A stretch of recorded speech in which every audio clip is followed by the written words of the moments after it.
Gunman killed another in custody following an robbery attempt of a beryllium unit.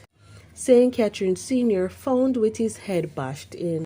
Please remember to subscribe, like, share, comment, and don't forget to hit that notification bell so you can always be updated with the latest news. Now for the news in details.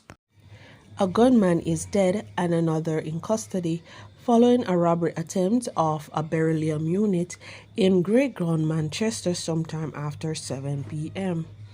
Police source stated that about 8 gunmen attacked the security unit, but they were able to fire back, killing one of the criminals in the process.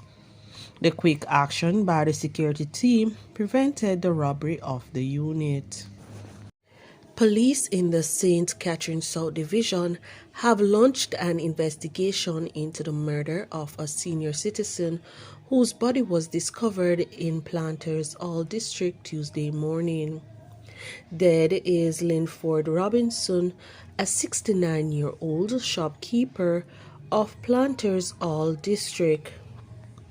Robinson failed to report to work in the community on Tuesday morning, and a friend went in search of him. It is reported that Robinson's body was found with the head bashed in. His bloodied body was lying on his front doorstep. Investigators theorized that Robinson died between 8 p.m. Monday and 8 a.m. on Tuesday. More details to come following further investigations.